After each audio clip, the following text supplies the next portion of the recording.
예, 증시에서의 주요 포인트들 짚어보고요. 투자 전략 세워보도록 하죠. 오늘도 이학영 전문위원과 함께합니다. 어서 오십시오. 예, 첫 번째 미국 증시에서 과연 이번 주에는 어디에 좀 포커스를 둬야 될지 몇 가지 이슈들 한번 체크를 해보도록 할 텐데요. 아무래도 이번 미국 증시에서의 관전 포인트 중 하나는 미국의 3분기 GDP 성장률 발표가 되겠습니다. 지난 2분기에 4.2% 성장하면서 4년 만에 최고치를 기록했었죠. 그리고 이번에 월스트리트 저널이 집계한 3분기 성장률에 대한 시장 전망치는 3.4%입니다. 물론 전분기보다는 하락할 전망이지만 여전히 양호한 수준이고요.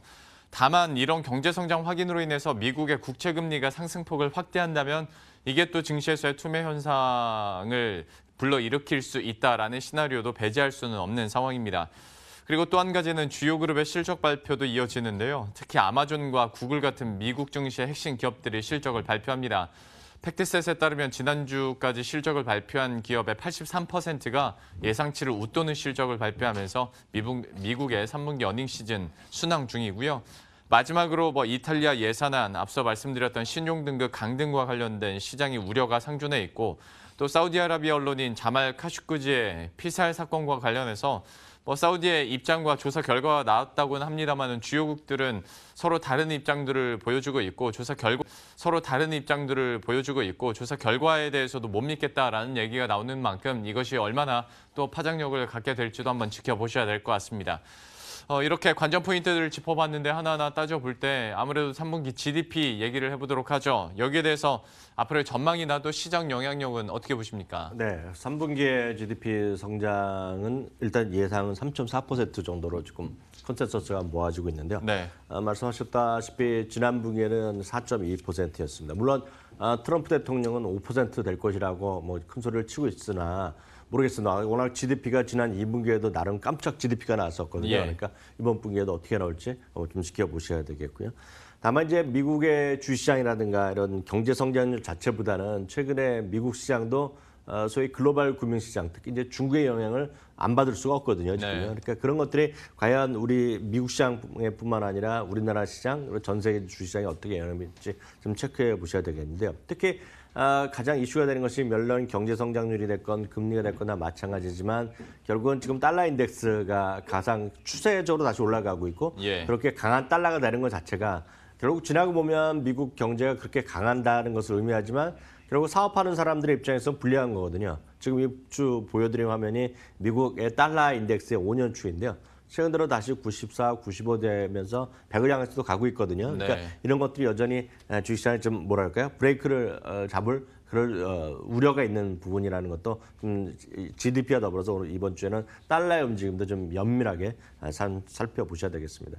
그것도 하나만 여쭤보고 싶은 것이 미국 증시나 경제 지표가 이제 잘 나온다고 마냥 좋아할 수도 없는 게 그 국채금리 때문에 부담이 계속 있는 거 아니겠습니까? 네네. 이 가능성에 대해서도 좀 대비를 해야 될까요? 맞습니다. 국채금리가 미국의 특히 10년물을 갖고 가장 우리가 벤치마크로 삼고 있는데 네. 흔히 한 3.5 정도 되면 정말 큰일 날 것이라는 얘기가 있고 걱정할 것이 없다. 일부에서는 4%까지 가더라도 문제 없다 얘기하고 있는데 일단은 워낙 3.2, 3.235 정도가 워낙 가봤던 수치이기 때문에 큰 의미는 없을 것입니다. 다만 워낙 속도가 얼마만큼 가파르게 이번에 GDP 성장률 나와서 가파르게 갈 수 있느냐는 또 하나의 어떤 시장에서의 판단의 기준 포인트가 될 가능성이 크다라고 말씀드릴 수 있겠네요. 예, 수치도 수치지만 그 속도에 대해서 그리고 그날 GDP가 발표된 그날에 대한 10년물 국채금리가 어떻게 움직일지도 한번 예의주시해 볼 필요가 있어 보이고요. 이번에는 그러면 실적에 대해서 한번 얘기를 해볼 텐데 앞에서 저도 얘기를 드린 것처럼 지난주까지 발표한 기업 가운데 83%가 예상치를 상회했다. 참 부럽습니다. 이런 현상에 대해서 앞으로 이제 이번 주에도 굵직한 기업들이 많이 나오지 않습니까? 네네. 전망 어떻게 하고 계세요? 네, 맞습니다. 일단 FX셋 기준을 보면 지난주에는 19.1 정도로 목표 전망치가 내려갔다고 말씀드렸습니다. 그럼 9월 30일 기준이 19.3에서 19.1로 떨어졌었는데요. 이번 주 발표된 거 보면 다시 19.5로 올라갔습니다. 그러니까 그만큼 발표된 기업들의 실적이 좋았다는 것을 의미할 수 있겠고요. 지난주까지 발표된 실적을 섹터별로 보여드리겠는데요. 예. 지난주에 제가 보여드렸을 때 21.3 정도였던 걸로 제가 기억하는데요. 실제 발표된 거가 지금 21.9가 나오고 있습니다. 그러니까 전체적으로 이런 것들이 83%, 84% 약간 집계마다 약간 다르지만요. 지금 보면 85% 정도까지 오히려 실적의 예상보다 더 많이 나오는 것을 그 다음 한번 보면 아실 수 있겠는데요. 전체적으로 보면 10% 정도 남짓 잠깐 지금 발표가 됐는데요. 지금 전체적으로 부합된 것이 한 6%, 그리고 실적을 넘는 것이 84%까지 나오고 있기 때문에 실적이 미흡하다 10%밖에 안 됩니다. 그럼 앞서 얘기 나왔던 걸 제가 잠깐 그 말씀만 드리면 미국은 어닝 서프라이즈 많고 우리나라는 어닝에 대한 실망스러운 것이 많은데요. 왜냐하면 미국은 워낙 발표 자체가 잠깐 좀 소극적으로 발표하는 게 네. 그러니까 전망 자체가 좀 소극적 보수적으로 발표하는 게 많겠고요. 긍정적으로 본 사람, 안 좋게 보는 사람이 많기 때문에 어떤 가이던스 자체에 대한 신뢰도 상대적으로 높다면서도 보수로 본다는 걸 좀 참고적으로 말씀드리겠고요. 특히 이제 이 섹터에서 말씀드리고 싶은 것은 전체적으로 이제 넷플릭스가 포함돼서 그렇겠지만요. 전체적으로 커뮤니케이션 서비스 섹터가 이번에 상당히 좋게 나오고 있다라는 네. 점 이해하시면 좋겠습니다. 장기적으로 커뮤니케이션 서비스 섹터는 이번에 새로 생긴 섹터가 되겠는데 네. 텔레커뮤니케이션, 통신이라는 게 기술주 그리고 이미 소비재에서 일부가 들어왔다라고 일단 참고적으로 말씀드리고 싶습니다. 다만 이번 주에는 이제 굵직굵직한 대표적인 기업들이 특히 우리나라 시간으로는 금요일 새벽에 발표됩니다. 아마존과 구글이 10월 25일, 우리나라 시간으로는 10월 26일 새벽 5시에 발표되겠고요. 애플은 참고적으로 다음 주 금요일이기 때문에 약간 여유가 더 있다라고 참고하시면 되겠습니다. 예. 미국의 실적 추이 지금 현황들 살펴봤는데요. 그렇다면 우리 증시 그리고 우리 국내 상장 기업들의 실적 추이나 전망들도 해보도록 하겠습니다. 본격적으로 이제 3분기 어닝 시즌에 돌입하고 있는 모습인데 실적을 바탕으로 과연 주가가 반등을 해줄까 많은 분들이 관심을 갖고 계실 것 같습니다. 에펜가이드가 추정기관 수 3곳 이상의 실적 전망치를 취합한 결과 코스피와 코스닥 기업 209곳의 3분기 예상 영업이익이 53조 6,880억 원으로 나타났는데요. 물론 이 수치보다는 전년 동기 대비했을 때 12.49% 증가했다라는 점을 보시면 될 것 같습니다. 그런데 약간 좀 안타까운 것이 상장사들의 예상 영업이익이나 순이익이 3개월 전과 대비했을 때는 감소 추세를 보이고 있다는 건데요. 3개월 전과 그리고 지난 21일에 집계한 결과치를 비교해보면 1.45%가 감소했습니다. 무역 전쟁이나 달러 강세 등의 영향이 실적 추정치에도 어느 정도 좀 영향을 미쳤다라는 분석들이 나오고 있고 이번 3분기 실적이 정점을 찍을 것이다. 그러니까 4분기부터는 좀 떨어질 거다라는 우려도 좀 함께 반영되고 있는 모습인데요. 그나마 업종 중에서 증권가에서는 그래도 양호한 실적을 낼 것으로 전망하는 곳이 이제 IT, 에너지, 철강 섹터인데 통틀어서 보더라도 실적 추정치가 좀 하향 조정되고 있다라는 점이 좀 걱정이 될 것 같습니다. 미국과는 좀 상반되는 모습 아니겠습니까? 미국은 실적을 발표하는 와중에도 상향 조정되고 있는데 우리는 계속 좀 하향 조정되고 있는 것 같아서 좀 걱정인 것 같습니다. 어디서 좀 그런 이유 찾아볼 수 있을까요? 네, 한 두 가지 정도, 두세 가지 관점에서 말씀드리겠는데 일단 처음에 얘기 나왔던 올해의 3분기 실적이 12.4% 정도 이게 증가한다라고 추정되고 있지 않습니까? 예. 이 부분에서 여러분 주목하셔야 될 것이 이거는 대한민국 상장 기업 209곳의 전망이다라고 보셔야 되겠고요. 이게 다 발표되면 우리나라로 보면 45일 만에 발표를 해야 되기 때문에 일단은 11월 30일 날 모든 것이 네. 다 발표되는데 그때 보면 금년 1분기, 2분기 토탈로 상반기 모두요. 삼성전자나 SK하이닉스를 제외하면 이익이 감익된 나라입니다. 네. 그래서 이번에도 그럴 가능성이 저는 상당히 크다라고 보기 때문에 일단 저 수치 12% 올라갔다 감소했다 이런 거에 대해서는 쉽게 해서 크게 신경 쓰지 마시고 너무 환호할 필요는 없다. 예, 너무 환호할 필요도 없다라고 보셔야 되겠고요.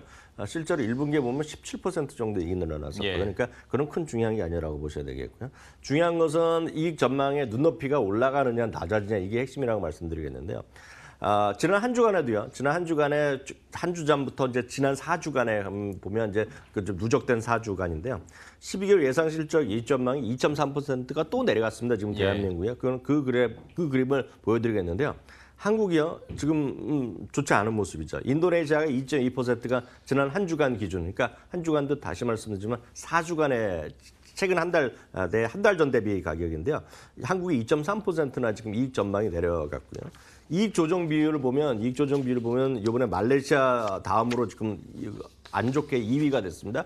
이익 조정 비율이라는 것은 이익 증가한 기업과 이익을 내린 기업의 비율이거든요. 그러니까 전체적으로 지금 한국은 이익의 하향 조정하는 기업 수가 압도적으로 좀 커져 있다. 네. 더 커졌다라고 일단 이해하셔야 되겠습니다.